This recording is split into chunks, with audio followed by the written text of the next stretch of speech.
I went back and looked at all of my notes, and Curry is probably not going to be an elite NBA player. 6'2" with a 6'3" wingspan. He's not jumping out of the gym. He's not particularly athletic. People worried he was going to get smoked on defense. How did we miss this guy in the draft? It's embarrassing.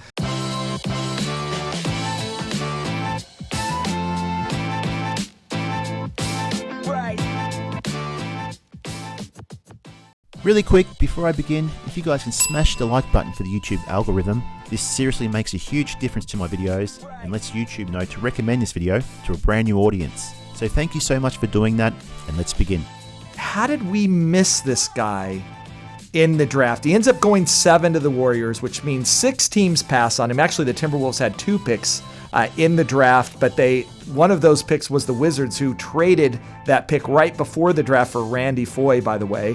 And, we'll give the Thunder a pass because they got James Harden, MVP as well. Look, no, we never project somebody as being like the greatest of all time, and there's an argument for Steph, certainly as a shooter, but in a lot of other ways, one of the greatest of all times. Yeah, and this is what's fun about the draft, right? I mean, it's hard if you're the draft analyst because it means you're going to be wrong a lot, right? Right. But it's also what makes it so intriguing is that you can line all these players up, and Curry is probably not going to be an elite NBA player, right? His measurements out of Chicago at the Combine, 6'2" with a 6'3" wingspan. He's not jumping out of the gym. He's not particularly athletic. People worried he was going to get smoked on defense, that he didn't have the sort of physical strength to defend guys. That question about can he get a shot off? We knew he had unlimited range, and so that was one way to get a shot off, was just that you're going to take it 10 feet beyond the three-point line, and he could do that. But then you factor in these other things, this incredible work ethic, this drive, this determination. One thing I think, Seth, you and I know is that all of the greats in the NBA, they don't rest on their laurels. They're in the gym constantly refining their games. As defenses adjust to them, they adjust their games.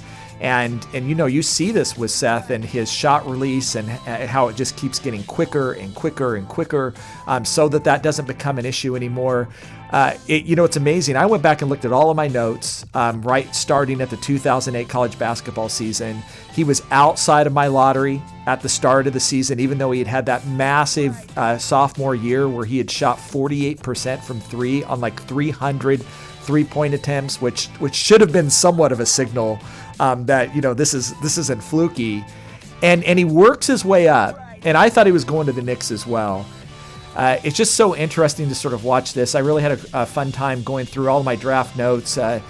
Some of it's embarrassing. Steph Curry, also just one of the greatest people, the way he handles himself, his family, everything else, everything about him is superstar. One of the guys that I just frankly have enjoyed covering maybe more than any player in the league other than Michael Jordan, to be honest. Hey guys, welcome back to the channel.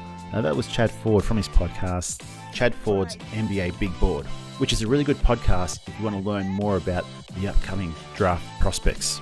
In this clip, Chad Ford was trying to work out how he missed on Steph Curry in the 2009 NBA draft. Like Chad mentioned, you don't expect prospects to reach the level Curry has gotten to in his career. Look, the honor roll's getting pretty big now. A 7-time All-Star, a 7-time All-NBA, 2-time MVP, 2-time scoring champ, 3-time NBA champ, All-Rookie Team selection, voted into the NBA's 75th anniversary team, and only recently becoming the all-time 3-point leader in the NBA, overtaking Ray Allen. And if you're a T-Wolves fan, you might have been thinking, what if? The T-Wolves had 2 selections in that draft before Golden State, pick 5 and pick 6. With the first selection, they selected Ricky Rubio, and he's had a great NBA career. He's bounced around a few teams, but he's been a solid NBA player and a great international player for Spain.